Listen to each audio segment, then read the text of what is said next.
Hello students, welcome to our YouTube channel Delhi Institute for Civil Services. My name is Nikhil Saini and I am in front of you with another video lecture. आज के इस video lecture में हम discuss करने वाले हैं उस घटना के बारे में जिसके साथ आपकी सुबह की नींद खुली होगी. That is India China conflict. China ने फिर से अतिक्रमण करने की कोशिश की है हमारे अरुणाचल प्रदेश के तवांग सेक्टर के अंदर. आज हम उसी चीज के बारे में चर्चा करेंगे और डिटेल्ड में उसे जानेंगे. उसी के साथ साथ हम इस चीज के बारे में भी चर्चा करेंगे कि क्या ये चीज प्री प्लान्ड थी या फिर ये अपने आप हो गई. तो इन सारी चीजों के बारे में हम आज डिस्कशन करने वाले. तो चलिए शुरू करते हैं हमारा वीडियो लेक्चर. ये एरिया है जहां पे क्या है अतिक्रमण करने की कोशिश की है चाइना ने.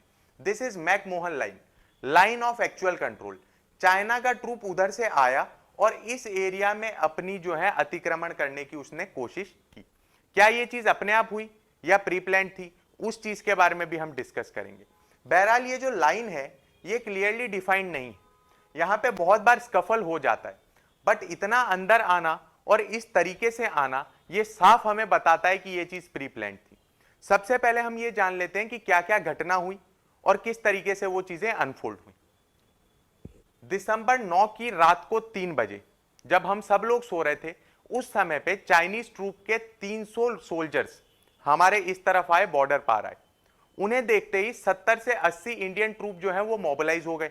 उन लोगों ने देखा कि ये लोग यहाँ पे क्या कर रहे हैं और यहाँ पे स्कफल शुरू हो गई. स्कफल का मतलब हो गया हाथापाई शुरू हो गई. किसी भी तरीके से गोली नहीं चली, कोई भी तरीके के वेपन का उपयोग नहीं हुआ. स्कफल बढ़ती गई.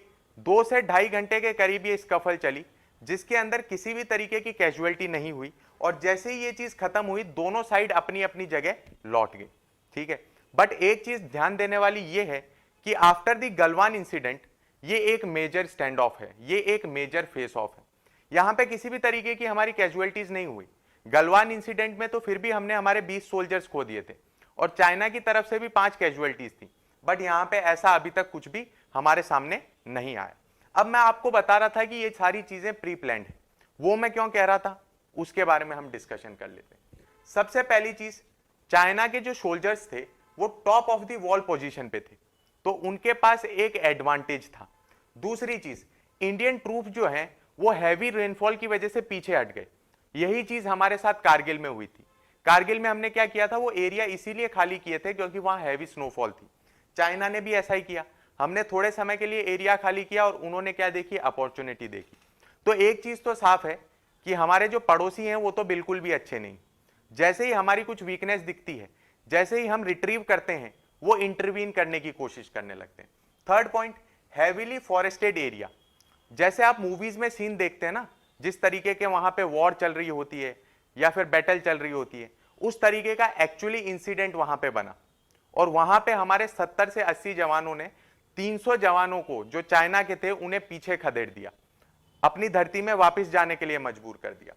चौथी चीज जो यहां पे मैं डिस्कस करना चाहूंगा कि बहुत ज्यादा हैवी क्लाउड्स थे उस समय पे, तो हमारी जो सैटेलाइट्स थी वो ट्रेस नहीं कर पाई चाइनीज ट्रूप को, और इसी चीज का उन्होंने उपयोग बद किया.